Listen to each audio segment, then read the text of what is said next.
Guys, we're upgraded. I'm gonna blow his back out later. Happy Pride. Happy Pride. We're now 3 feet away. Yeah. Every day that Pride goes by, we'll get further and further away from each other. 'Cause we're not gay. Nope. I kind of feel like I'm on one of those like tell all podcasts. You know, like after like a cheating scandal on a reality show. Yeah, tell me about how you broke up with that TikToker that everybody except for me knows. Which one? I'm just making a general comment. Would you date a TikToker? Like an influencer?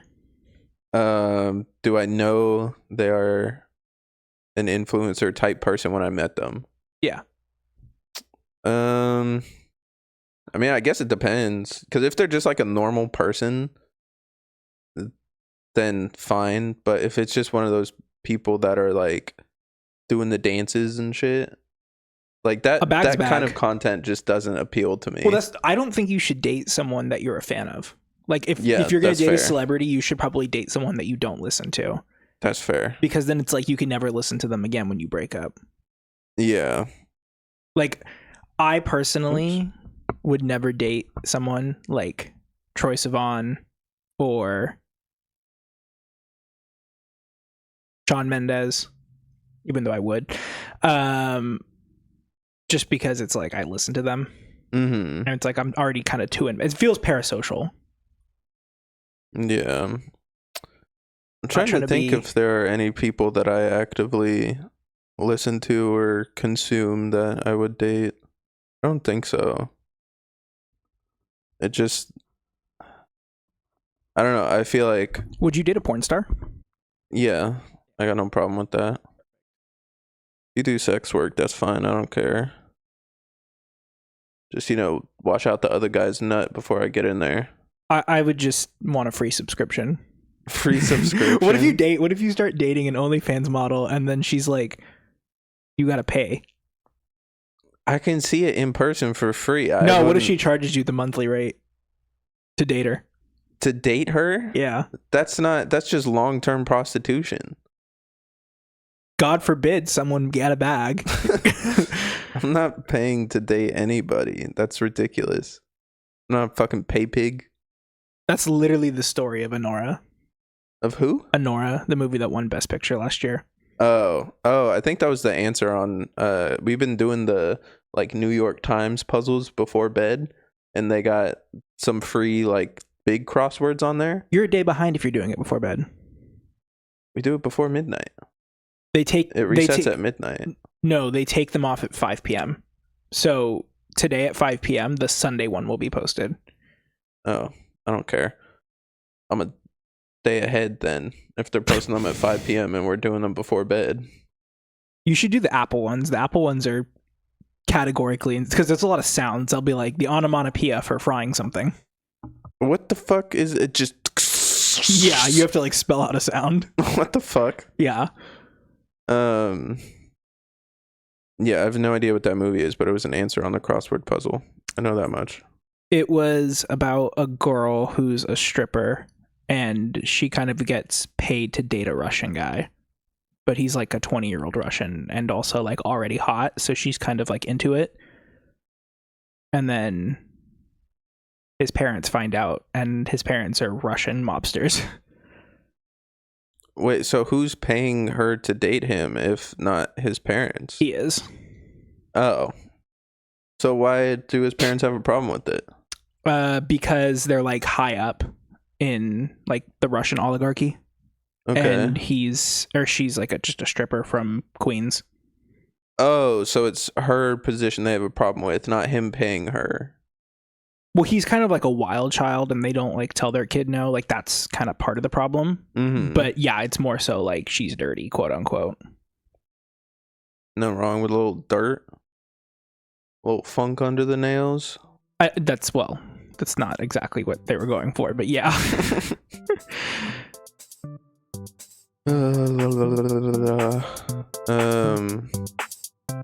I got nothing. This is the Learning Curve Podcast, episode 21.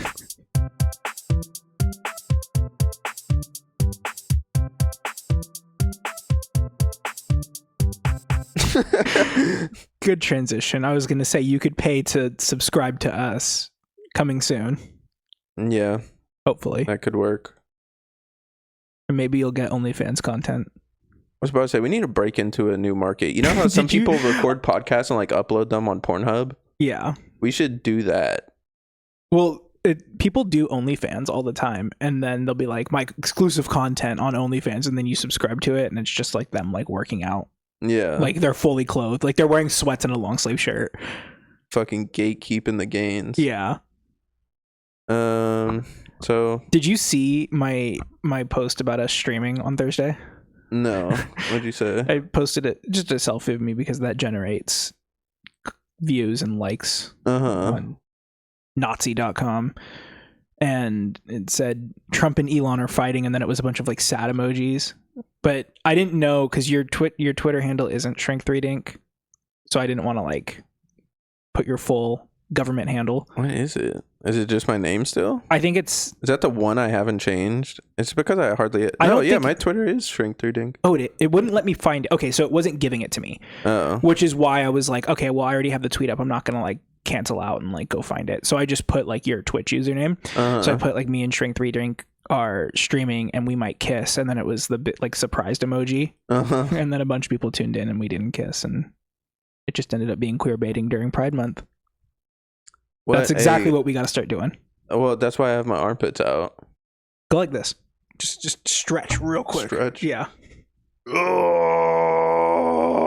Perfect. All right. Perfect. All right. Plus 45 subscribers. We should introduce ourselves. Yes. I don't have the socials poster up. That's okay. We got something to fix that if you forget. It's my mind. It's his mind.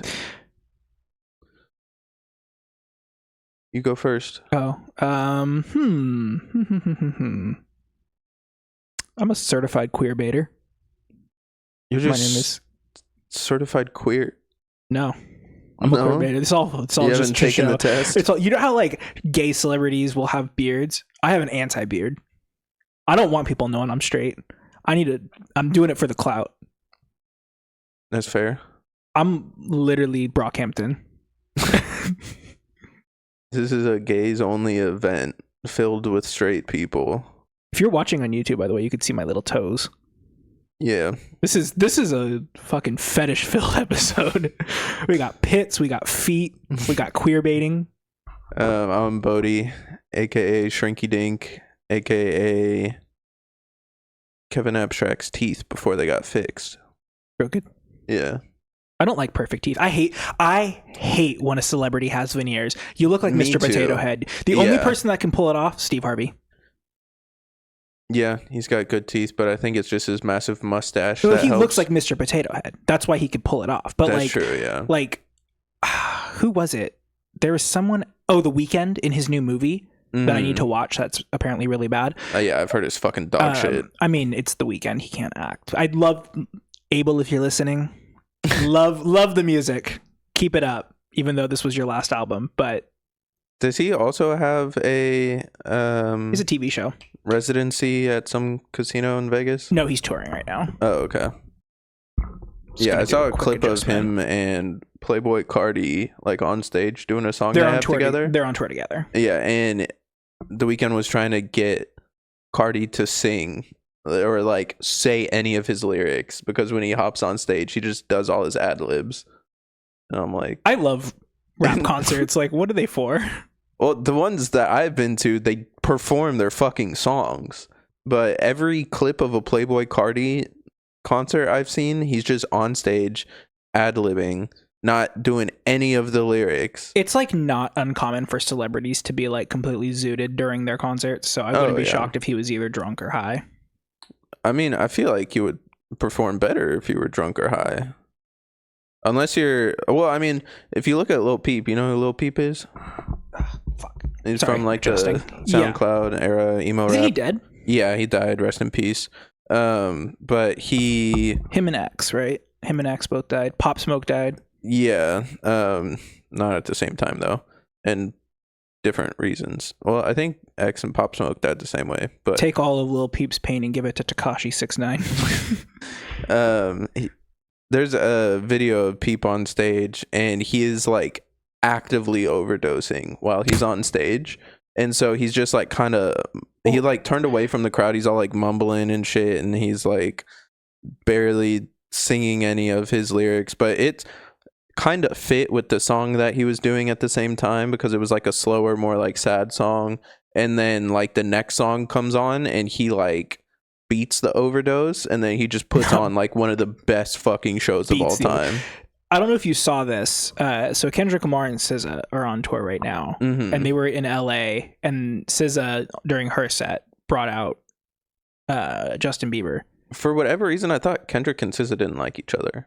No, they love each other. They've done so many songs. They did the whole Black Panther album together. Yeah, I know that, but I don't know what I heard, but I thought there was like something going on between them. No, not that I know of. I mean, they're on tour together, so obviously not. Yeah, but SZA brought out Justin Bieber, and it was like very clear that he was doing the Fenty lean. So he was plucked straight off of Fillmore Avenue. Dude, what has been going on with Justin Bieber? Because ever since he got married, it just seems like he's on a downward spiral. Well, he's a 30-year-old child prodigy who married a woman who stalked him. So he hates his wife. He's a 30-year-old guy with a kid. I mean, he has a kid? Yeah, they have a kid. What the fuck? I didn't know that. What'd they name him? I want to say it's Wolf. Wolf Bieber. That could be a Kylie Jenner thing, but that's just another. Yeah, I don't know. But oh, fuck! I forgot to look for a good one beforehand. But in the spirit of pride, I wanted to take like how gay are you test. We should do that next week. You want to do that next week? Let's do that next week. Okay. Because I'm going to Pride today, but Sac Pride is next weekend. Okay. So we'll do that next week, because I got something for us for this week. Okay. I also have a little prop for you to wear if you want. A little prop? If you want. Yeah, let me see. You don't have to. You have to answer, do you believe? Do I believe? Do you believe? Fuck, I want to. Oh my god, do the eyes move? They all just started looking at me. They're on a gyroscope. Let me see that shit. Oh my god. Does it have to be on the whole time? Because it might be bad for the... You could turn it off. Just press the little button up there next to the antenna. Dude, I feel like I'm going to film somebody's dead body hanging in Japan. We might be. Yeah. Do you believe in aliens? I want to. I mean, it's... What are your actual serious thoughts? Actual serious thoughts. Galaxy is constantly expanding. Or, sorry, not the galaxy, the universe. Well, I mean both. Constantly expanding, infinite possibilities. I think there is no reason for life to not exist. We found other planets in what we determined to be the habitable zone that could support life, that have all the right ingredients. Yeah. I also saw something recently, the Voyager probe. I believe that's the one. The one that's out like in deep space. Voyager 1. Yeah. I don't know why I said he. Damn. It. They. The Voyager probe. I didn't look into any of this. It was just like a random TikTok video. But it's like detecting. It's sent out there to detect like fucking anything that's out there, right? It's detecting patterns that are too like consistent to line up with like the cosmic background radiation or like anything coming off of a star. It's like too consistent. It'll like start and stop in random intervals, and so people are like, oh, it's like the TikTok video I saw was them theorizing some other civilization is using the Voyager probe as like a relay to bounce messages off of to somewhere else that they just can't reach on their own, or that's like super far away from them and their tech doesn't go that far. Okay, so I have two things on this. So the Voyager probe is like, for me, the most fascinating thing about space. Like, oh yeah, like I love it. Like, I'm gonna get the Polaris star map tattooed on my leg at some point. I hate to give a certain Nazi any kind of credit, because it's not really his company. It's just a company that he bought. But SpaceX, the whole like Dragon thing, the being able to launch a rocket and catch it. Yeah. It's objectively sick. It is cool. It is very useful, right? That is not even like going to the moon, not even, it doesn't beat the Voyager. The Voyager is like, I think, peak humanity creation, just because it was only supposed to last for, I think, like a couple dozen months. Yeah. Like it was supposed to be a very short-term thing. Yeah, and it just doesn't want to give up. Yeah, and it is, the thing that fascinates me about it is that it is the only man-made object that has broken into intergalactic space. Probably not true. There is one other one. It is the fastest man-made object that has ever existed. It was when they were doing nuclear testing, they were blowing up bombs underground, and the first one like shot out of the ground a little bit. So they're like, okay, we're going to cement like the access tunnel. We're going to weld a manhole cover over that. And when they did it again, the pressure built up under that, because if the pressure has nowhere to go, it's just going to keep building. Launched the fucking manhole cover out at like 2 times the speed of sound. Well, I'm talking about like purpose, like, you know, purposefully and like active, like it's a craft. Yeah. Like it's a functioning piece of technology. It's not just debris. Yeah. So this is the fascinating part, is that it just recently, in like the last few years, broke into intergalactic space. Yeah. And it's been going since the 70s, which is like insane. That's how like it's moving. I think it like, I want to say like 17,000 kilometers per second. Yeah, it's like fast as fuck. It's going. It got a huge boost from Jupiter, and obviously the law of inertia doesn't exist in space. I'm honestly surprised it made it through the asteroid belt. Well, this is so the common misconception of the asteroid belt is it's not what it looks like in Star Wars. Like Episode 5, like that's not what the asteroid belt looks like. The asteroid belt, like, I'm sure there's small, little, tiny asteroids like the size of like my house, or you know, the size of a car floating through there. But the average distance between asteroids in the asteroid belt is like hundreds of thousands of miles. It's just there happens to be in this orbit, just like a bunch of them. A bunch in that particular like plane of orbit. Okay. And it's kind of like a Mercator projection kind of thing, where it's like it's used to illustrate a point, to illustrate something exists, to illustrate a concept, but it kind of is very misleading. Which, don't get me started on the Mercator projection, because everyone calls it racist. It's not racist, it's just physics. What is the Mercator projection? The Mercator projection is a 2D map. Okay. That's a Mercator projection. So it basically is, it shows how like... Wait, they're saying 2D maps are racist? Yes, because it inherently makes stuff in the north, which is usually like America and Europe and Russia, look bigger. So if you took Russia and separated it from where it is on the map and moved it down to Africa, it actually would not fit, or it would fit, it wouldn't span east to west in Africa. It's actually too small. Like Africa's like widest point from west to east or across of it is bigger than Russia. But you wouldn't know that using the Mercator projection. But the issue is the Mercator projection is taking a 3D object and converting it into 2D. Yeah, there's going to be some sort of distortion. It's commonly perceived as racist because it's like that's what a lot of countries use to like show dominance. And it's, sure, it can be used for racist purposes, but it's like not inherently itself like racist. It's like just common physics. It's 3D to 2D. Okay. My other thing with the Voyager, I have a book or movie that I want to make based on it, and I don't want to reveal too much, but have you ever heard of the weight calculation? Is that just what happens when I step on a scale? No, it's the time. It's essentially a gamble that any space agency or country or entity wanting to do intergalactic travel has to do, because we can't travel. I think the fastest we can travel right now is like 0.033% of the speed of light. Okay. It's pretty fucking fast. It's pretty fast, but we actually have we're sending, I think it's in the next couple years, we're sending probes to our nearest star system, the Alpha Centauri system. Mm-hmm. They're basically, what it is can't wait to not hear anything about that for the next 200 years. No, that's going to get there, I think, in 30 years. Oh, cool. So this is the whole thing. So right when I start turning senile, I'll learn if they're aliens. You'll kind of get like a little like dopamine out of it, right? So essentially what they're going to do is there's these little probes. I think they said they're like the size of like a Rubik's Cube.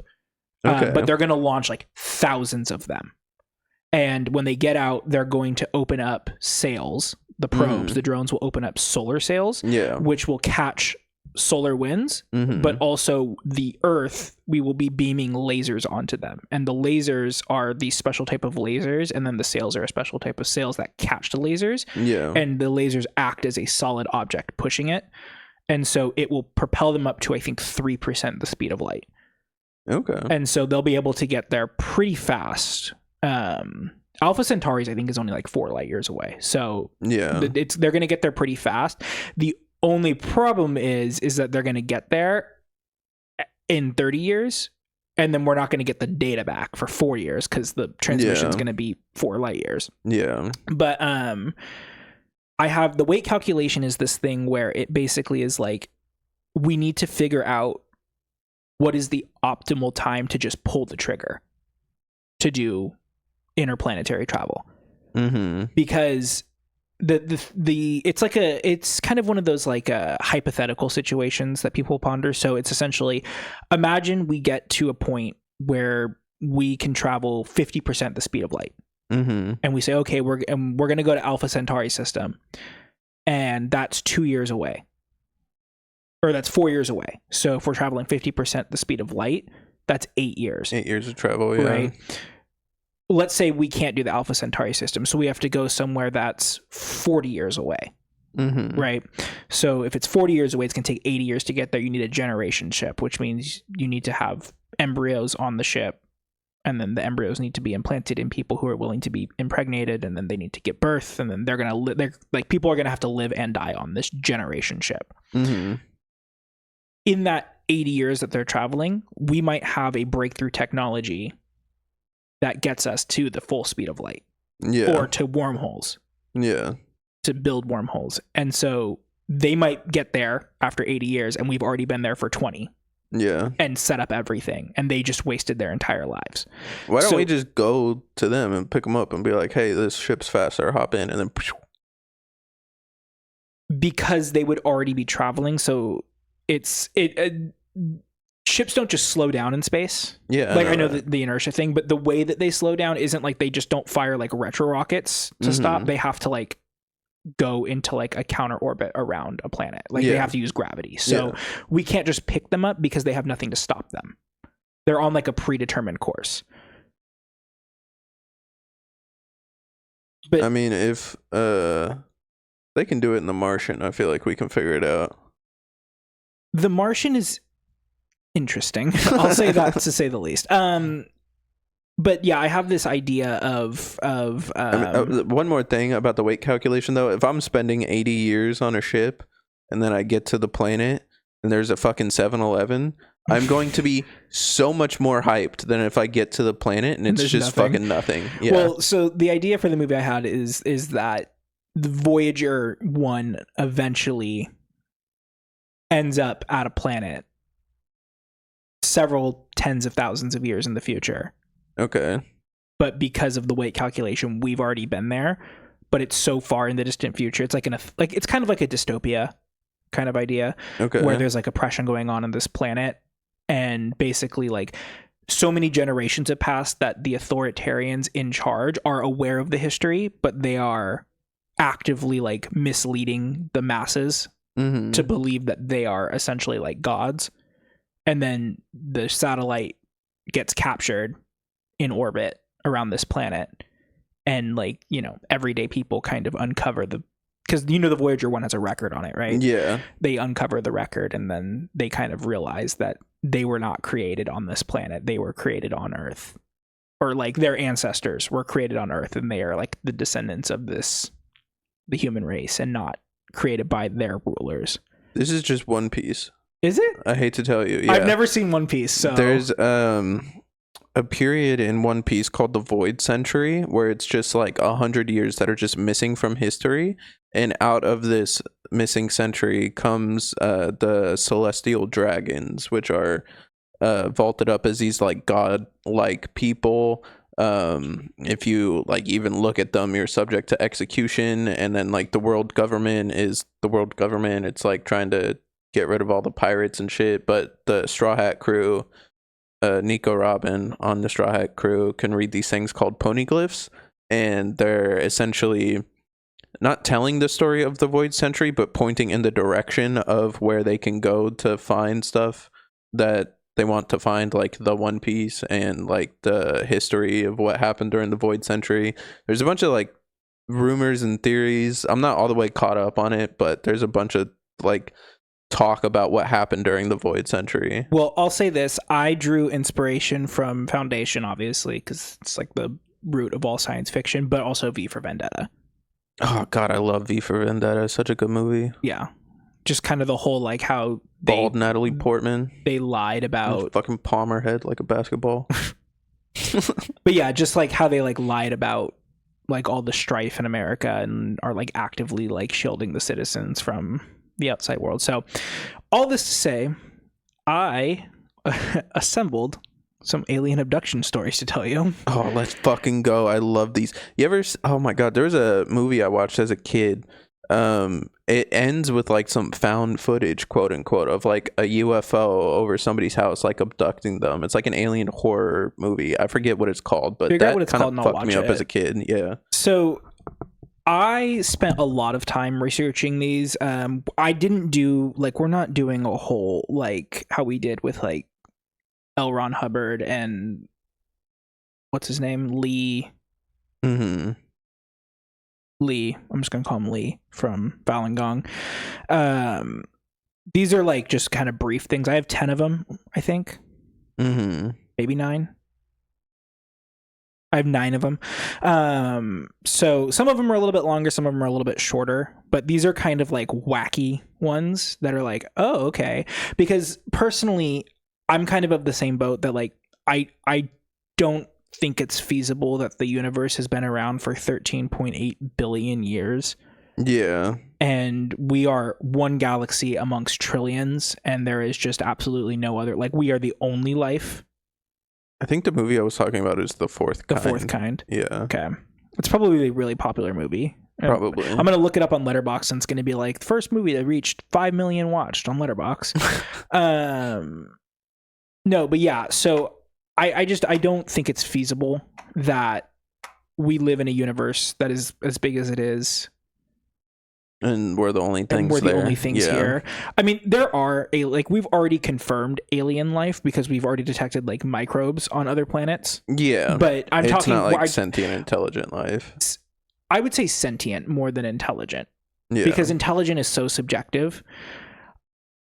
It is. Yeah. I also lean towards the theory that I think if there were alien lives, and this is kind of how it was in Foundation, is everything kind of evolved like together, like in a similar way. So aliens were just humans from another planet.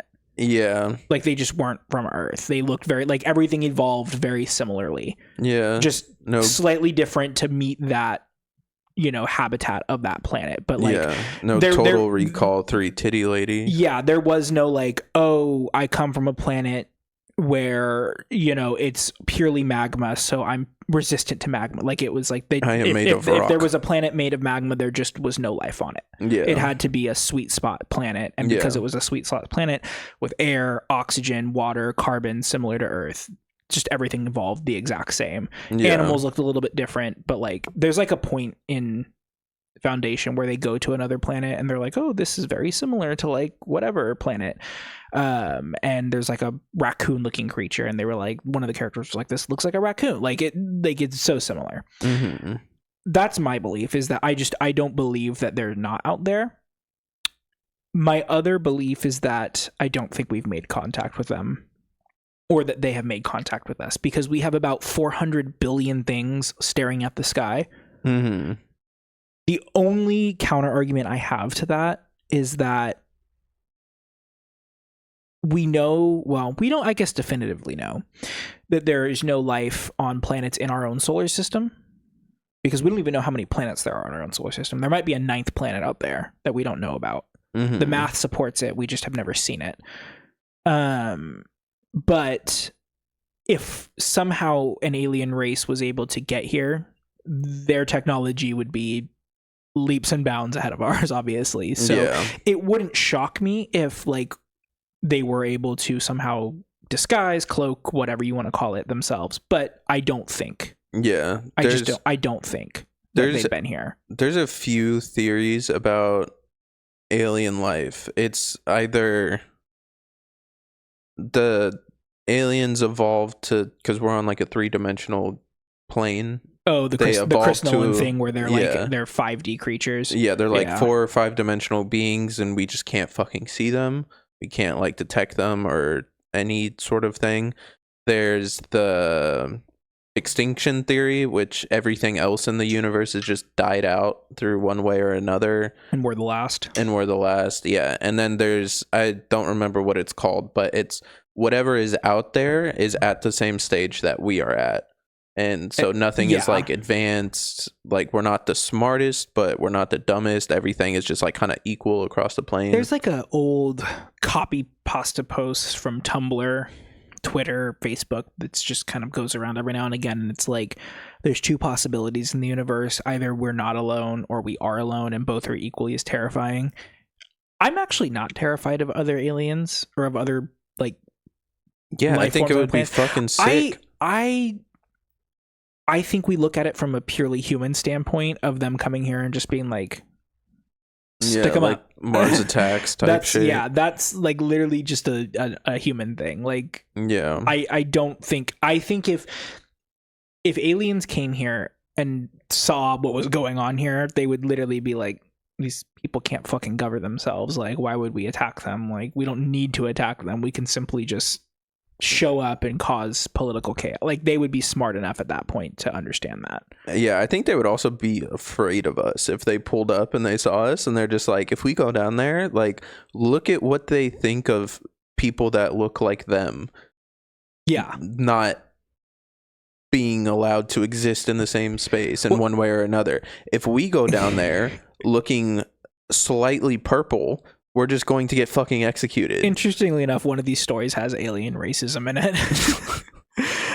Okay, so I assembled these 9 stories. Some of them are shorter, some of them are a little bit longer, but they're not going to take more than like maybe 5 or 7 minutes each to tell. Okay. We don't have to go through all of them, but I'm going to try and get through all of them. And like I said, they're kind of wacky. I didn't want to just do like normal ones where they're like, yeah, I was asleep and got transported. Like, I got some really crazy ones in here. Okay. If you Google a list of the craziest alien abduction stories, you're probably going to see multiple of these on the same list, because a lot of them are like on multiple lists together. I got them from a number of sources. I do have one Reddit in here because I wanted to get a Reddit source in here. Okay. So I took the dive. So the first one we'll talk about is Lily Nova and the Blue Men Encounters. So Blue Men, like the group? We'll have to find out. So you'll notice through all these, there is a pattern, but they're so inconsistently patterns. Like, sometimes the pattern's there and sometimes it's not. Okay. So it's kind of like, you could be like, oh, okay, at least they're like every single person in all these different stories that took place at like vastly different times. Because some of these are like in the 40s, some of them are like modern day, some of them are like in the 90s. You'd be like, oh, they're all telling that the aliens look the same. And then sometimes they just don't. So it's like, what's the truth here, Okay, so Lily Nova's story is not a full-on abduction story, but it's more so an encounter. She is a 32-year-old woman from Missouri. She would have been 27 at the time of the first encounter. She claims multiple encounters, all starting in the fall of 2020. So this is kind of a recent one. So like a lot of us in 2020, Lily Nova, I don't know why I keep calling her Lily Allen. Lily Nova was super bored during COVID lockdowns, couldn't do anything. So she took a... This is a story about aliens. And her last name is Nova. Okay. Continue. So she took up astrophotography as a hobby, which is a pretty sick hobby. I really want to get into astrophotography. So this was in 2021. So she basically has a quote that I found that she gives a lot of news sources about the first encounter. She went outside to get fresh air one night and, quote, I immediately locked eyes with a bright light hovering over our neighborhood.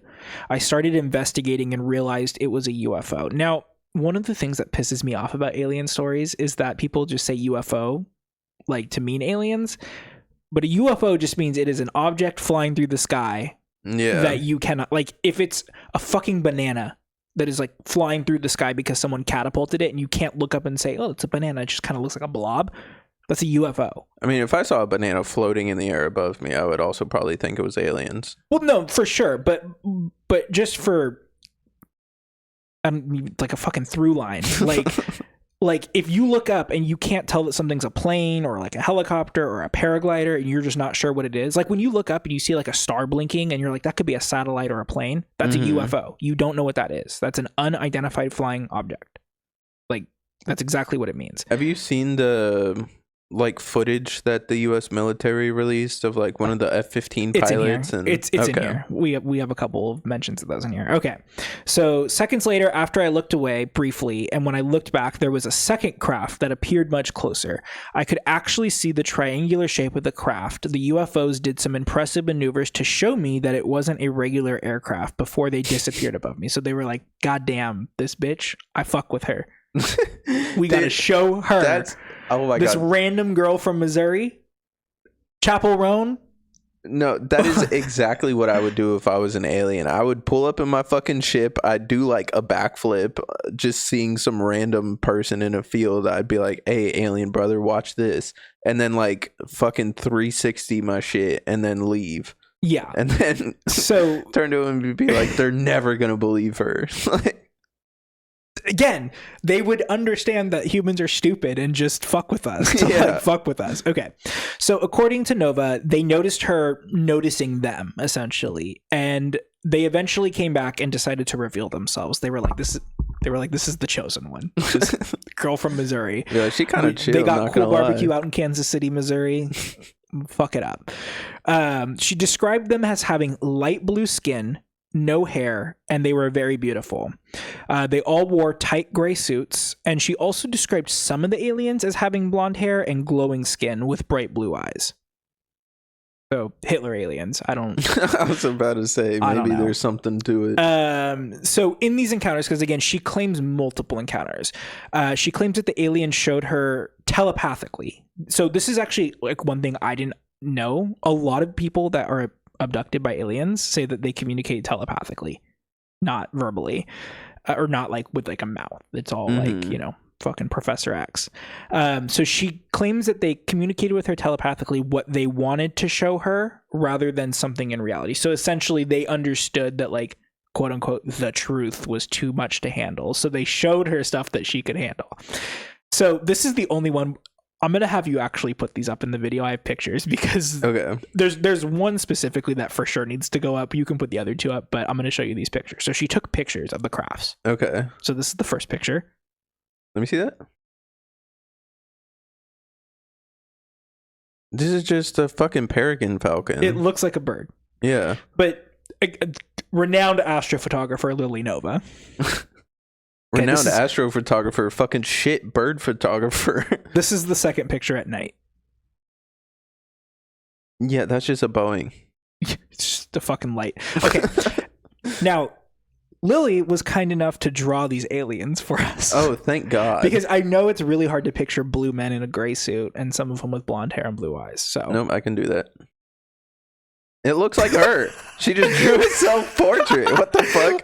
It's not even blue. I was reading this article and I scrolled down and I was like, you have to be fucking kidding me, dude. Her face is fucking amazing. It's literally her. I want to show the camera now, but it's gonna be smack. Yeah, there, I'll lay all these pictures, just screenshot them, upload them into the episode files. Yeah.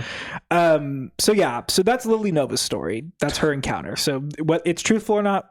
Okay, I don't know. Bitch with the last name of Star in Latin. I am not believing you when you draw a self-portrait and say the aliens look just like me. She has a whole YouTube channel. I kind of want to like watch. Oh my god. So. She's persistent. So this is the whole thing. Some of these people I don't want to say I believe, but like some of them are kind of like in it for the love of the game. Mm-hmm. Like they like you look at it and you're like, okay, this person had a motive to say that they got abducted by aliens, but then you kind of find out that that motive doesn't exist and you're like, no, they're serious. They're serious. Like they are just in it for the love of the game. Lily Nova is not one of those people. She has a YouTube that's monetized. So dude, I've been thinking about starting on my YouTube channel again, like uploading more shit. I want to make a video on this lady. You should. I want to go like deep depth on her. Okay, so this next one is a story from a deleted user on Reddit. Oh. So this is the story about aliens predicting the future. This is another consistency that kind of like pops up multiple times. So this story on a thread about alien encounters tells the story of the user's mom and her friend who has the pseudonym of Lisa when they were teenagers. So the mom and Lisa were sitting on a roof because apparently that's what teenagers did back in like, I'm assuming the 70s or the 80s. Mm-hmm. Because the post was from 4 years ago, if I remember correctly. So I'm assuming this person's probably younger, maybe not a teenager, but you know. They were sitting on a roof. They claimed to be up there for about only 15 minutes, but at the end of this whole incident, they realized that 3 hours had actually passed of them being on the roof. The mom doesn't remember anything about that night, but Lisa claims to remember everything, but refuses to talk about it. He knows the answers. So essentially they end up blacking out is what happened on the roof, right? So they're sitting up there. They think they're only up there for 15 minutes. They black out. 3 hours pass. And this is in the 70s, 80s? I'm assuming it has to be. Okay. Because it's a user from 4 years ago on Reddit talking about their mom when they were a teenager. Okay. It could be the 90s, but you know, yeah, it's definitely before 2000, probably. There was no dates on it. But I'm just kind of doing crude math. Okay. And that's the whole story there? No. There's more. Oh, okay. So after this incident happens, because they're teenagers, the mom ends up moving away for whatever reason, loses contact with Lisa, and then they end up reconnecting a little over 10 years later. But the mom notices something very like distinctively different about Lisa, and described her as being in a dreamy state or at peace for no particular reason. Okay. Which is like, okay. God forbid a girl be happy. Hear that, women? You should be in perpetual despair. Yeah, if you're not miserable, I'm not fucking with you. So the mom ends up, when she reconnects with Lisa, bringing up that incident because they never really talked about it. Mm-hmm. And basically tells Lisa, I can't remember everything. Lisa says, I do. And this is the only time Lisa opens up about what happened that night. Lisa claims that she was abducted with the mom, and that she was actually abducted 2 more times for a total of 3 abductions. On the first encounter that was on the roof, she was paralyzed by the aliens and probed. Doesn't describe them. Doesn't like say how they abducted her. They were just on the roof and the aliens came by and said, okay, just abducted them, I guess. But on the second and third encounters, they ended up talking to Lisa. Lisa claims that they didn't speak English, but she somehow understood their language perfectly. They communicated to her that she would get pregnant. If you are someone who is triggered by a pregnancy loss, this story covers that. Sorry.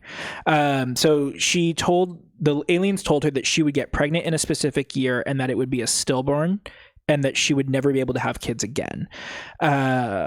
And they also gave her on the third encounter a lot of information about Earth and space. And then it turns out that the year that the aliens gave her this, like the year that the aliens told her that she would get pregnant, have the stillborn, and find out that she's sterile afterwards, lined up in reality. So that actually happened. All that happened in that year. Okay. And then Lisa claims to the mom that the truth, the quote unquote, the truth, this is the actual quote, will be revealed in time. But then Lisa refuses to state what that truth is. Okay. But the user does note that Lisa is one of those people that doesn't obsess over the abduction. Like, she doesn't talk about it at all. Okay. So she had to be pressured into kind of revealing all this. I know exactly what happened here. I'm going to keep it honest. I think a lot of these cases are just a case of folie à deux. Of what? Folie à deux. It's like shared delusion. Oh. Like when people like have like a shared delusion and just like go along with each other's stories. Yeah. Some of these are just straight up grifts, you could tell, but... Yeah. What happened in this one? I'm defending the aliens here, because what the fuck kind of information do you get from probing someone? Like, you get their body temperature. And what else? The knowledge that they hold. But what if you abduct like a stupid person? Like, what if you abduct like Theo Von? Like... They were just fucking high on that roof. And they probably fucking greened out. That's why they don't remember anything. Do you know Lisa? Do you know how deja vu works? Yeah. Like the whole like your brain just processes things faster than it can store it, and you end up like remembering something that just happened, and you're like it's like a weird like back. I think it's just that. Yeah. Like you have a dream, you fall asleep, and your brain, like, you wake up and your brain is like, I wasn't asleep. That really happened. Like, you know. Yeah. Lisa wasn't happy with weed anymore, so she got on pills, and that's why she's all fucking loopy and dreamy all the time. I don't know about the stillborn part, but I mean, I'm not saying that part didn't happen. I'm just saying I don't know if the drugs would cause that to happen or if it just happened to happen. You know what I mean? I would say that perhaps it happened, and her mind is creating a false memory to justify why that happened. Yeah, like coping with the trauma of it. Yeah. Okay, so this next one is where it starts to get a little grifty. Okay. So this next one is Angelica Schultz in the Mojave Desert alien base. So Angelica Schultz is, I don't know, and again, like I said, I didn't take the time to do deep dives on these people's lives because I really don't fucking care enough about them. I didn't want to have to do like 9 really in-depth cases. So Angelica Schultz was a politician from South Dakota. She's a Democrat. Okay. I have no idea if she's still like active, but this did happen, I think, in like 2017 or 2018. Let me see. What's her name? Angelica Schultz? Angelica Schultz. Okay. So she actually ran for South Dakota State Senate and Secretary of State there. She was prominent enough in South Dakota's very small population that people called her the future of the South Dakota Democratic Party. Okay. So one of her things is that she claims to be a retired defense intelligence official. How do I spell Schultz? Exactly how it sounds. SCHULTZ? Yeah. Okay, well, I can't find a single fucking politician named that. I don't think that's her full name. I don't think that's her legal name. It's what she goes by. Oh. I remember reading, like, she had like 6 names, and it just boiled down to Angelica Schultz. Like, that's what people called her. Gotcha. Okay. Okay. So she claims to be a retired defense intelligence official, but I couldn't find any record of that, and it seems like a lot of people also couldn't find any record of that. So, I mean, if she's using a fake name, you're not going to be able to find records. Like the original George Santos. So she claims to have firsthand knowledge of a secret alien base in an indiscreet mountain in the Mojave Desert. Doesn't name the mountain, just says in a mountain in the Mojave Desert, there's an alien base where aliens live. This is where the alien racism comes in, because she says that there's 2 types of aliens there, and there is a hierarchy.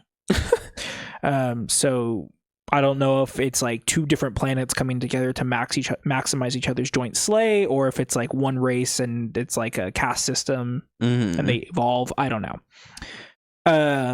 But she took these claims seriously enough to travel from South Dakota to DC and do a live stream from the Lincoln Memorial.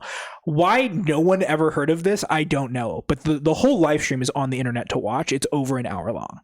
Oh, hell yeah. So I didn't want to watch it, but she was like, I thought she was in a wheelchair. It looks like she's in a tarot card chair. A tarot card chair? Like if I said picture like a room where someone's reading your tarot cards. Okay. Or like reading your fortune through a crystal ball, a chair that looks like that. Okay. With like a lot of blankets on it. But in this live stream, she describes being taken through tunnels in the side of this mountain in the Mojave, whatever mountain it is, to meet with aliens of two different races. She provided no descriptions of either of them or motives, but she claims to know that they are in fact peaceful. Well, thank God. They communicated with her telepathically. And she claims in the press conference that the aliens were aware of her conducting the press conference and live stream and were actually supportive of the idea. Love that. They're hiding, but they said, go ahead, queen. Go off. She claims to have ongoing communication with them. So I guess like she's like, they were like, this girl from the Midwest. Love me a girl from South Dakota. And so she has communication with them, she claims. And she also, this is back in the live stream, back in 2017, 2018, to have an, quote, unbiased team of scientists, journalists, and investigative reporters, and an astronaut who will document the tunnels with her and release their findings. Well, was anything released? No. Must be a lot of fucking tunnels. Yeah, they're still going through them. Decades worth. That is the end of her story. No one has heard from her since. Damn, they got her. There's been no like. I mean, it's not like she disappeared, but like she just hasn't been in the news since. So I don't know. So yeah, that's Angelica Schultz. Now, to be completely nonpartisan, even though I am partisan, I am going to cover a Republican now because we got to make sure we're covering both sides of the spectrum. Let's talk about Bettina Rodriguez Aguilar. She is another politician from Florida. What is with these women? Is this just women are delusional episode? No, there's men in here. Okay. But it gets real crazy with some of the men. Okay, let's go. So, I'm covering a Democrat and a Republican. Let's get through some women, then we'll get through some men. Okay. And the aliens are the they-thems. Okay. So she was from Florida and was a Republican candidate for Congress. She claims to have had several encounters over the course of her life. Now, this is where it gets kind of confusing because, again, a lot of these people are so nondescript with how they tell these stories, and then they only say things once and then never again. So it's like, I don't know.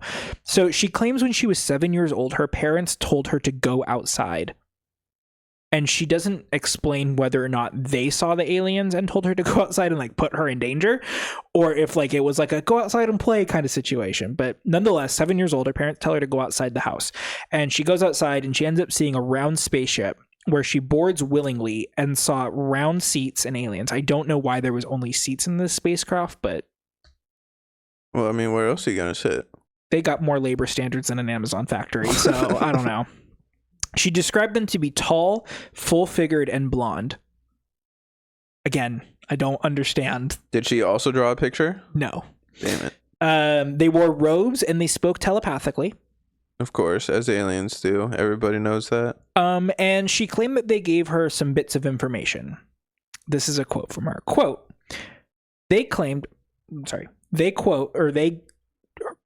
cannot fucking get my words out. This is the message that she claims on this first encounter that they gave her. Quote, God is a universal energy, not a person. It is in everything. God talks to people and they understand it in different ways, but there is only one religion. The Force. Aliens came by to fucking be missionaries. I think with the blonde in the robes, she just maybe got contacted by some Mormons. Like, I don't know how prominent the Mormon scene is down in Florida, but you know, yeah, just some Mormons in like a Volkswagen Beetle. She claims or that bug, whatever the fuck it's called, the aliens reminded her of Jesus Christ specifically, and that she saw these exact same aliens again in her teenage years. In these later encounters, she claims that the aliens informed her that, quote, the center of energy is in Africa, that 30,000 skulls from different human 30,000 skulls from different human figures are in a subterranean cave in the island of Malta in the Mediterranean, and that the Coral Castle, a limestone structure in South Florida, is an ancient pyramid. Now, I looked up the Coral Castle, and they refer to it as the Stonehenge of Florida. It's one of those structures where, like, it was built before the Industrial Revolution, and it's built in such a way that's, like, kind of confusing to people because it's, like, built out of, like, super heavy stones, and the stones are, like, a couple tons each, and no one knows, like, how they got the stones up there. That's something I never understood, is like when they're talking about the pyramids or like Stonehenge and shit, like before we had machines that could lift heavy stuff, what do you think we were using? We were using fucking pulleys and slaves, counterweights and slaves. Like, yeah, we had the tech. The Egyptians, who were very famous for their slaves, like, yeah, like it's not fucking aliens building that shit. We did it. Now here's the kicker. In these later encounters, she also claims that these aliens gave her information about ISIS. But about ISIS? She refused to elaborate on what she meant by this. Arrest her. They literally said, what did she mean by this? Because they were like, are you talking about the Egyptian goddess ISIS? Or are you talking about the terrorist group? Now, there's issues with both. The first issue, we'll talk about the Egyptian goddess first, right?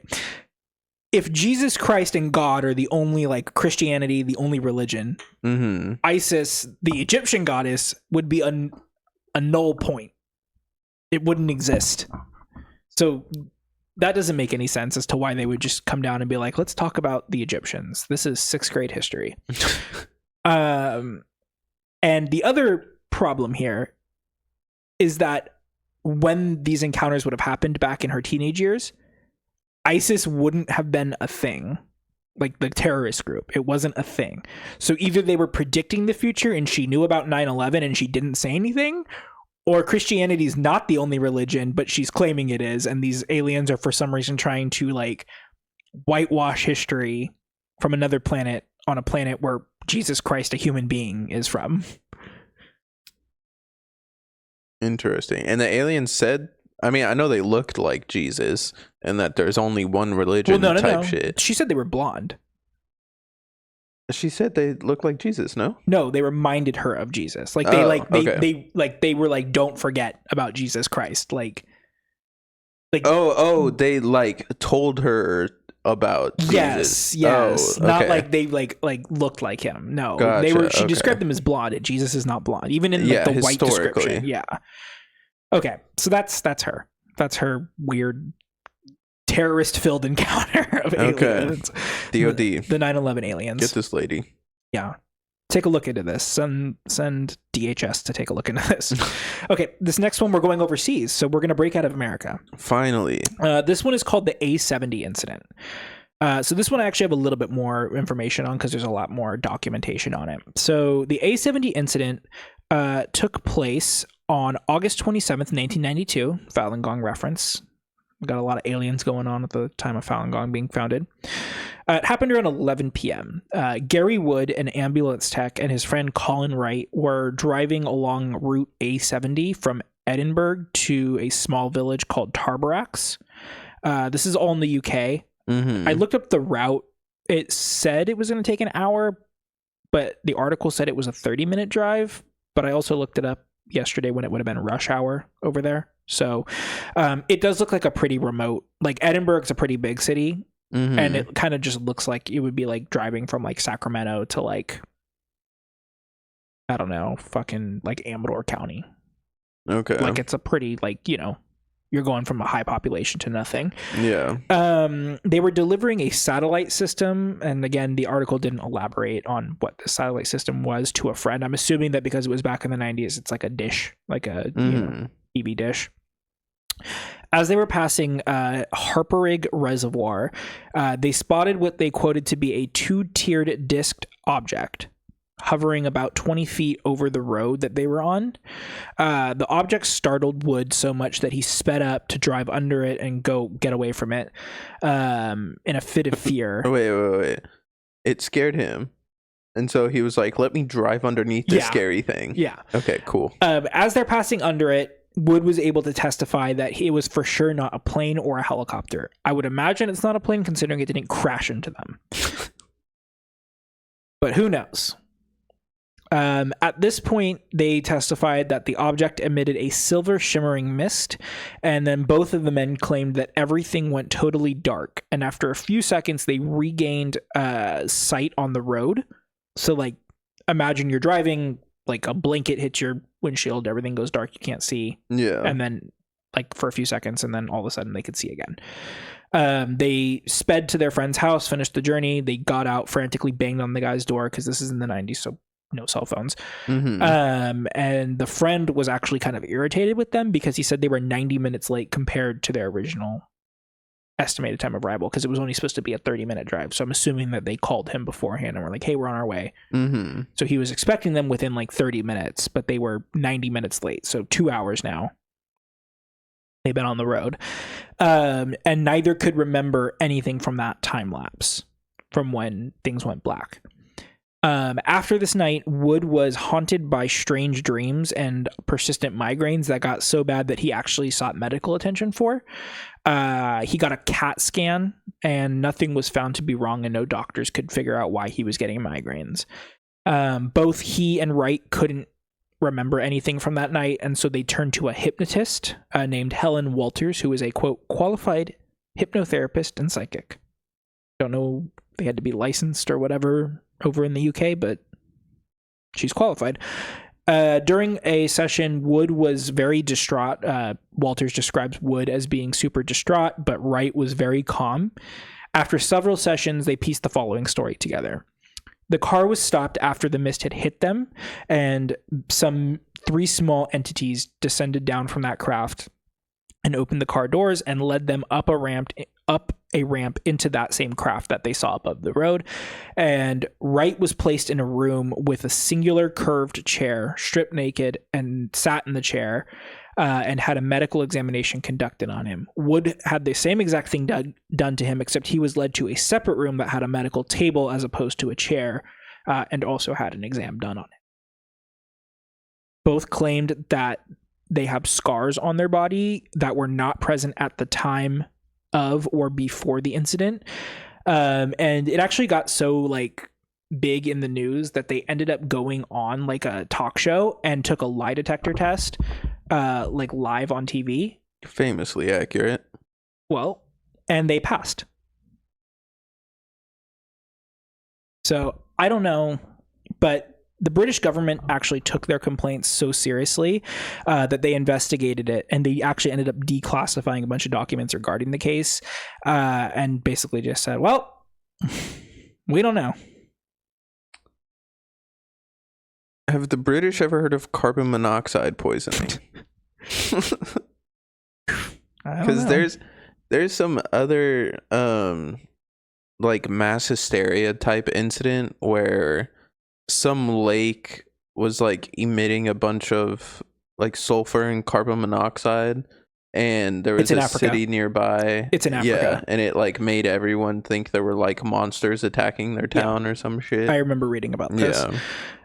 I don't know, but that's the A70 incident. And then they went on to form a production studio called A24. Yep.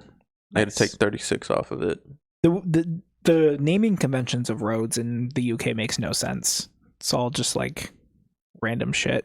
I assume based off of the map that I looked at that like the A routes are like Highway 99. Like they're not interstate, but they're like rural to, they're to connect 2 major metropolitan areas together. Okay, next one. So we have Linda Napolitano. This is probably the most famous alien abduction case in the US. So much so that there's a Netflix documentary about it.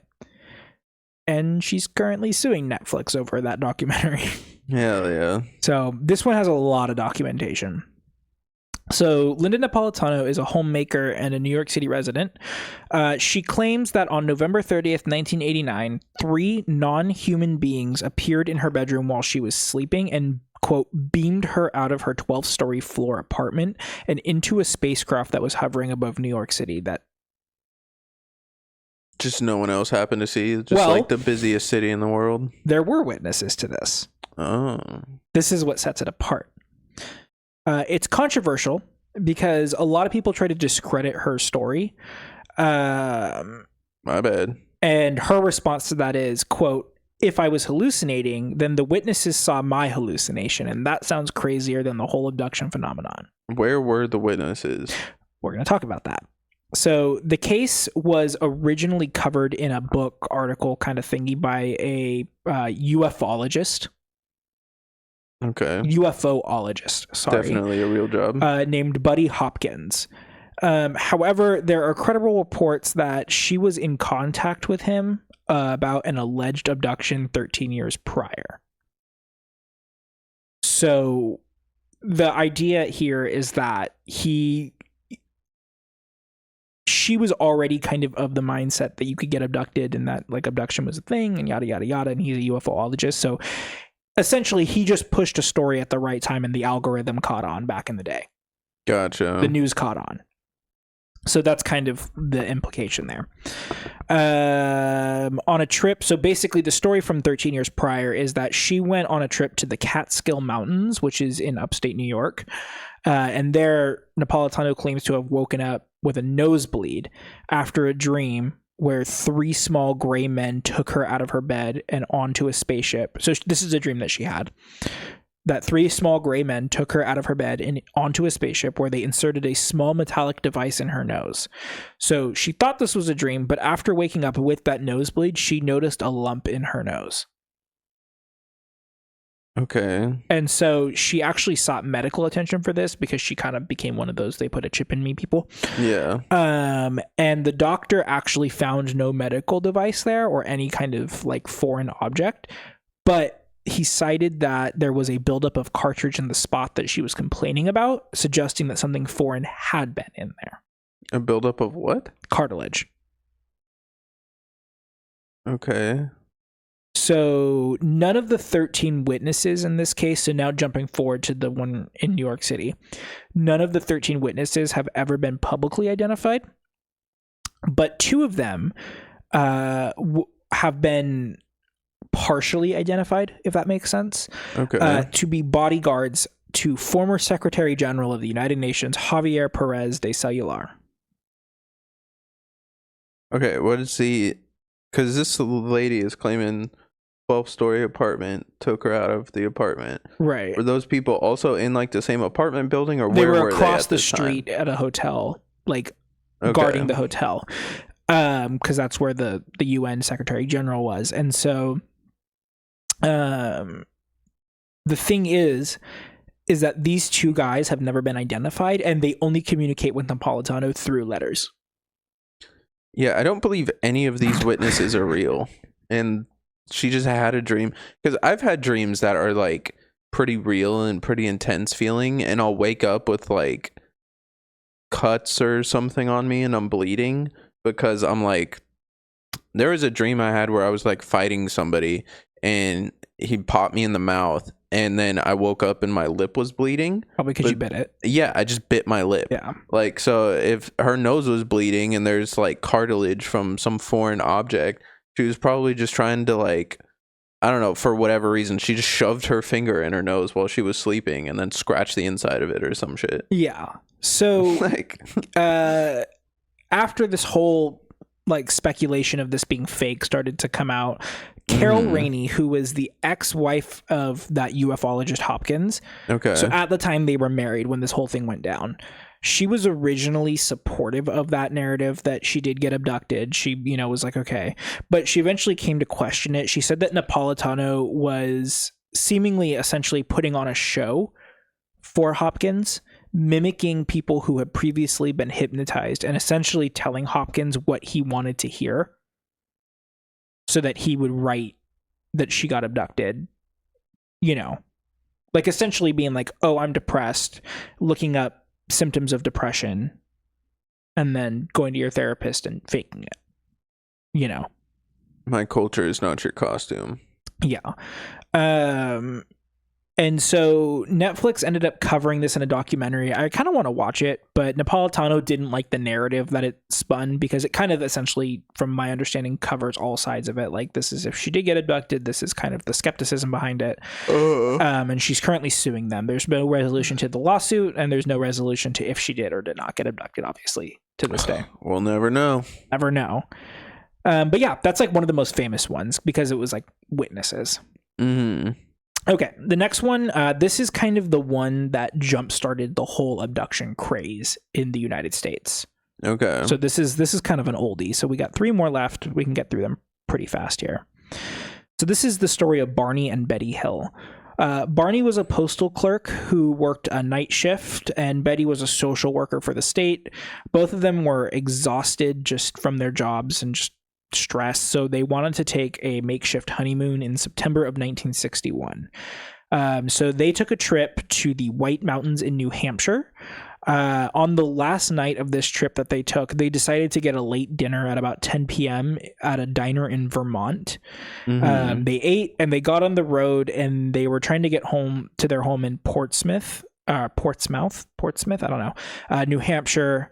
And they anticipated it being about a 3 to 4 hour drive, so they were hoping to be home by about 2 to 3 a.m. As they were driving, Betty noticed a bright star or planet in the night sky ahead of them, but then noticed that it began moving in a, quote, erratic manner. Betty thought it was a UFO, but Barney did not.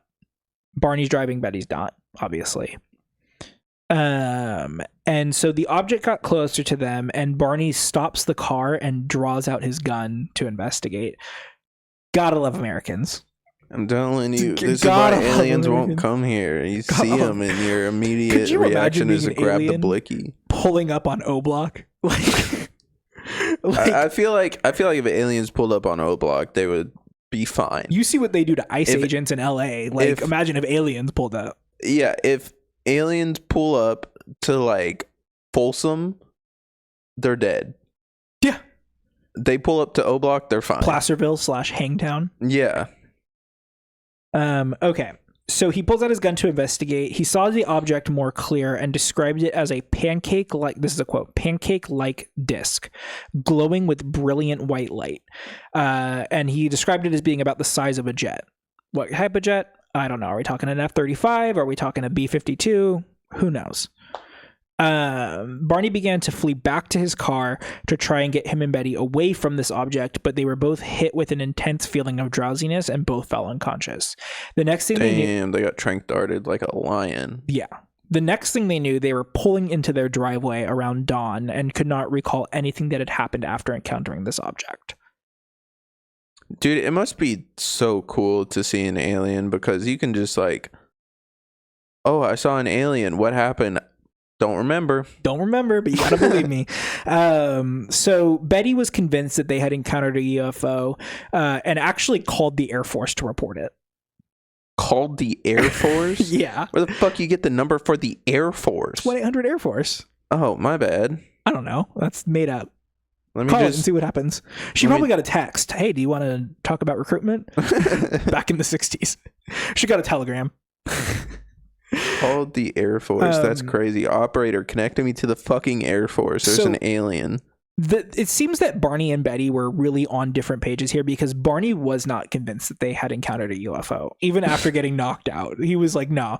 So he calls a psychiatrist in December of 1963. So 2 years had passed since this, but she's kind of still going on about it. He's like, girl, you got to drop this. And he probably didn't call her girl. He probably said, bitch, you got to drop this. He probably said, this is the 60s. At least he's being reasonable with the psychiatrist. Well, he said, this is the 60s. I'm either going to put you on fucking lithium or put you in with JFK's sister. So pick one or the other. I'm telling you, it's just LSD. Like, they didn't see an alien. So the psychiatrist examined both of them and found that they both suffered from anxiety, and found that Betty happened to be suffering from repetitive nightmares in addition to her anxiety. At this point, the psychiatrist wanted to try hypnosis just to see.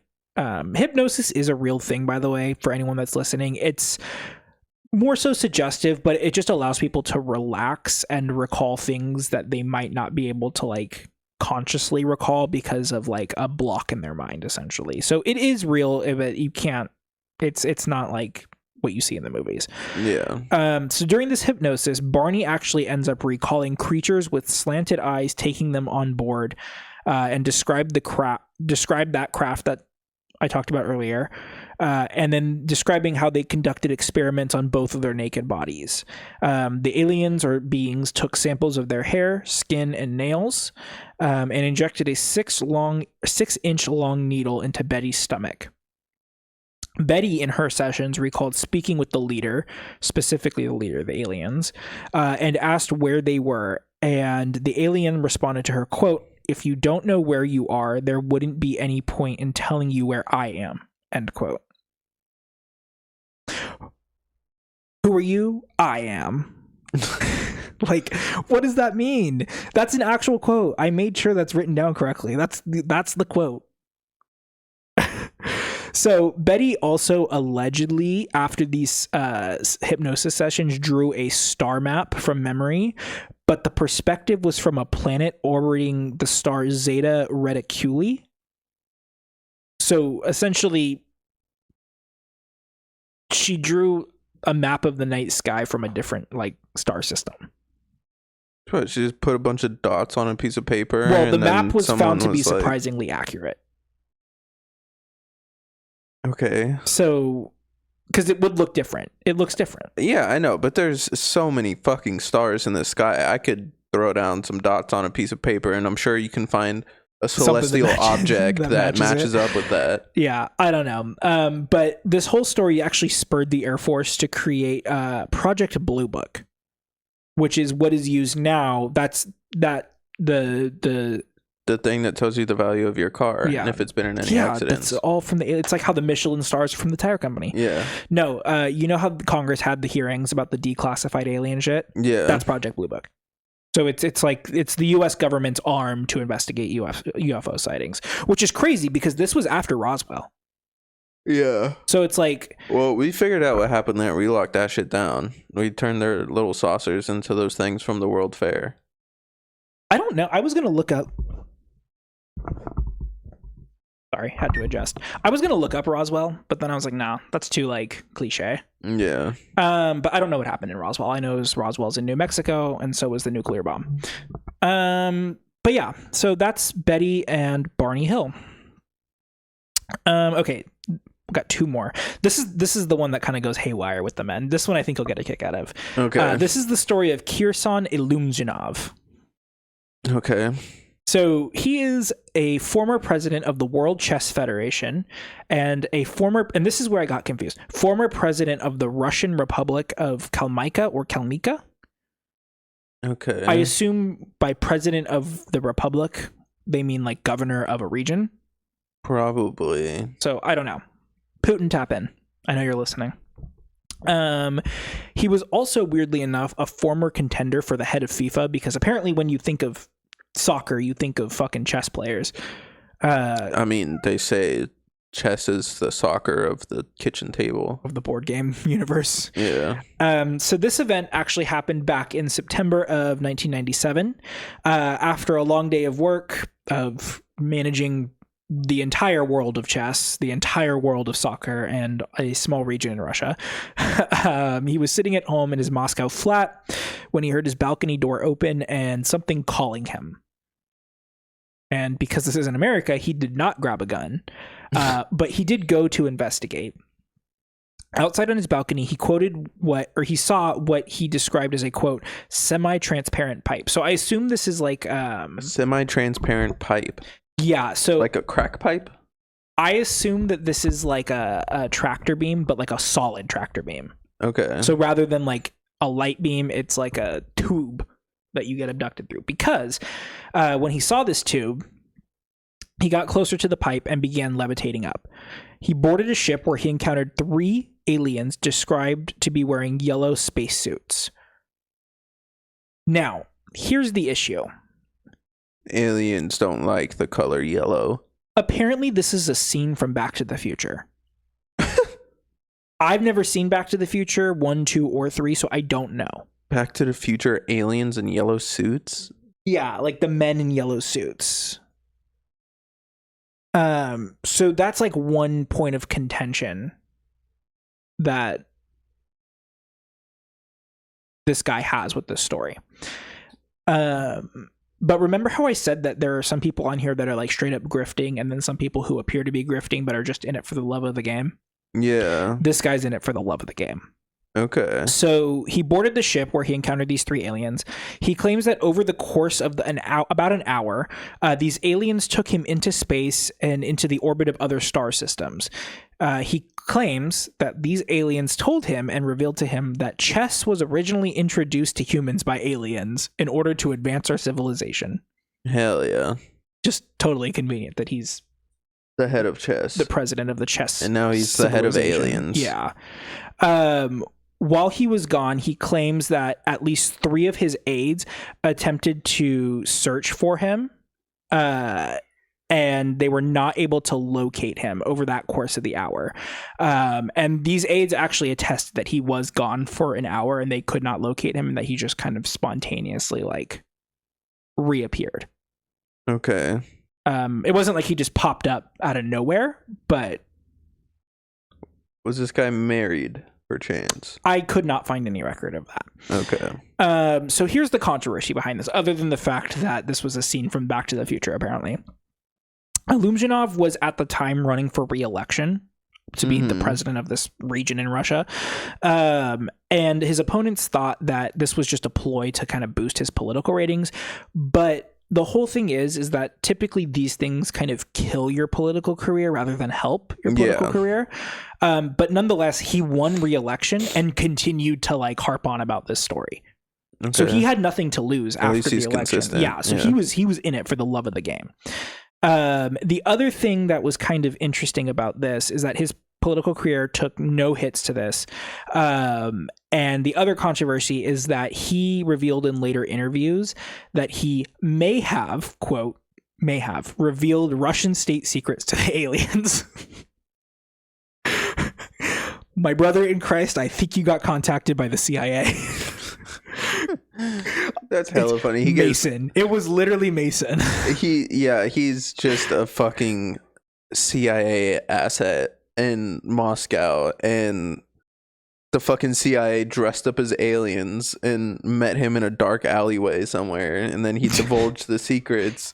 And that's how you beat the lie detector test. Like, you tell the truth, but you like wrap it in something else that it doesn't, like, you're not actually telling the truth, you know what I mean? So he's like, yes, I told Russian state secrets to the aliens. But so this is the thing though. So at the time, so this is like honestly my favorite one, because it's like, you think he's grifting and then he's not. And it's like, you think he's doing one thing and then there's evidence to actually support the other. And it's just like, this guy kind of gets off like crazily, like scot-free, right? So at the time, this was 1997, which means Putin was in power, right? So he goes on TV while his president of Russia, I don't know what Putin's term or his like official title is in charge of Russia. And he goes, yeah, I revealed Russian state secrets to the aliens. This guy's still alive. Didn't lose his political career. Putin's perfectly fine with him.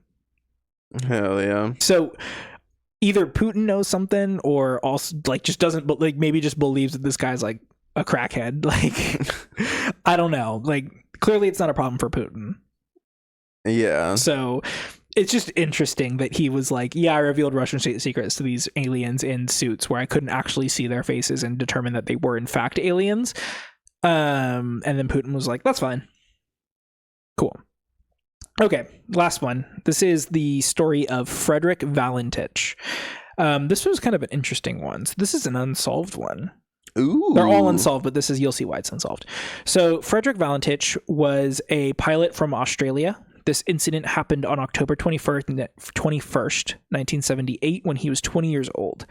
Valentich was flying a Cessna 182L, which is important, over the Bass Strait, which I looked up the map of that. It looks like it goes from King Island, which is like an island off of southern Australia, to Melbourne, is like the nearest kind of big city.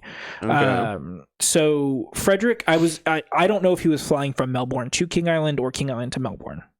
But he did end up radioing in the story Melbourne Air Traffic Control, so I'm assuming to them, because that's usually how it works. So Frederick actually was not a licensed pilot when he was flying. He was like in training. He was like a training pilot. Okay. He had a class 4 rating, which permitted him to fly at night, but only in good weather conditions. And at the time of this incident, he had 150 hours of flight time. He was studying to become a commercial pilot, but it is notable that he had been rejected twice from the Royal Australian Air Force Academy. Okay. For insufficient test scores. So possibly not a great pilot. At about 7 p.m. on the 21st, Frederick was flying and radioed into the Melbourne Air Traffic Control Tower that there was an unidentified aircraft following him. He was at an altitude of about 4,500 feet, and he attested that this object was about 1,000 feet above him. Air traffic control radioed back and said, hey, there's nothing on the radar near you, and there's also like no other scheduled flights like in this like vicinity, so we don't know what you're like talking about. Frederick argued back, saying that he actually saw them. It wasn't like a radar thing. He was like, I'm looking at this unidentified aircraft. And he had a visual on it, and he described it as having 4 bright landing lights, a shiny metal surface, and a green light as well, in addition to the 4 bright landing lights. He described it as moving at a high rate of speed, and then he radioed in again and said that the craft was actually moving closer to him from the east at a high rate of speed, and he thought maybe that the other pilot of this craft was just like messing with him. At this point, Frederick starts saying words like, it's hovering, and quote, it's not an aircraft. And then the transmission ends up getting cut short by the sounds of a metallic scraping sound, and then all connection was lost. So at this point, air traffic control radios the Air Force. The Royal Australian Air Force begins a search. They search 1,000 square miles in the vicinity where he went missing for about 4 days and turned up nothing. And then the Australian Department of Transport took over the investigation, and they were unable to determine the cause or means of Frederick's disappearance, but presumed that he had crashed and that it had been fatal. The interesting thing about this is that the police and the investigators that handled this case actually, like internally, included the possibility of an alien abduction. Like that was one of their theories. Okay. But they did not make that public until later. Yeah. Now, 5 years later, a piece of a Cessna 182L in the range of Frederick's plane's serial number was found. I forget where, but it was like several thousand miles away on an island. And they were able to determine that the currents, based off of the area where he crashed, and then the currents following that for 5 years, could have led that object to be in that vicinity where they found it. Yeah. And they also determined that it was within the serial, like the part of the plane that they found was within the serial number range of Frederick's plane. So they basically said this could be it, but we can't definitively say yes or no. So at the end of the day, the Royal Australian Air Force and the Australian Transportation Department had a couple of explanations. So the first is suicide. They basically were just like, this guy was fucking nuts and killed himself. Okay. Excellent detective work. Just great way to kill yourself. The second we talked about was the UFO. The third was that this was actually a hoax caused by Frederick because he had been known to talk about UFOs a lot and aliens a lot. So he was a truther. Okay. So they basically were like, this guy disappeared himself to drum up some support for aliens. In the middle of the ocean? Yeah, just in the middle of the ocean. Okay. The fourth, which I kind of, when you look at the story of how it's told, is the most like convincing, is disorientation. They basically said that Frederick became disoriented and was flying upside down, and the 4 lights he saw, as well as the green light, were lights from his own plane, and the shiny metallic surface that he saw was his own plane in the reflection of the water below him. And that because he saw it moving closer to him at a high rate of speed, he was flying upside down and going down at the water. I could see that happening. And he just crashed into the water, which was the loud metallic sound that they heard. That seems very likely. But yeah, if you're going with Frederick's story, he got abducted. And if you're going with the Australian Air Force, he was just stupid. Somehow inverted himself and could not tell he was upside down. And then crashed into the ocean. If you are like losing altitude at like a high rate of speed, don't you become disoriented? I mean, you can still tell that you're like going down. Like, but you can feel the difference in gravity. He got rejected from the Air Force twice.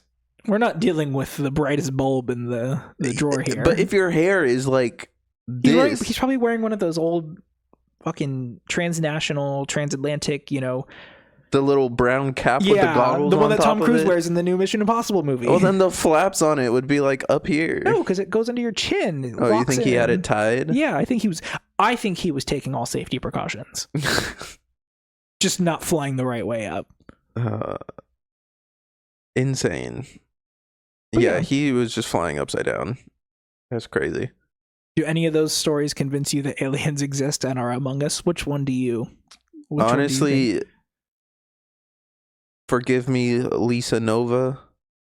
I thought you were the most insane person I would hear about today, but turns out you weren't. See, never doubt a woman. Never doubt a woman. Behind every woman is a man willing to fly upside down and crash into the ocean for her. I really like Illuminov. Mm-hmm. Just in it for the love of the game. Yeah. Just telling that story on national TV. I still don't believe that they were here, but I want to see an alien. I do. Would you fuck an alien? So there's a lot of stories that I also read about that pretty much resulted in like women being forced to fuck aliens and like give birth to their babies like immediately after being impregnated. Crazy. But the bottom line is, consensually fuck an alien? I would. Yeah, me too. If they got long fingers. I just want to see what it's like. Well, they don't got mouths, so it's just a telepathic dick sucking. Yeah, telepathically tell me how fat my cock is. That's crazy. Because like, what if they accidentally slip up and like think like, damn, this is kind of small. Oh and you're, like, my god, in. that would break me. I'm like, oh man.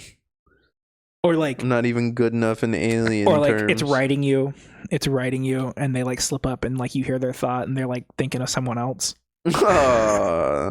They say their alien ex's name. Damn. Fuck. It's a crime of passion at that point. Oh god. All right, you want to read out the socials because my balls are full of piss. Yeah. This is the kink episode, so we can fix that. Okay. Socials. And hopefully they're going to scroll up right here. You want me to make them scroll? I was just going to... Oh, hopefully they're going to splat right there.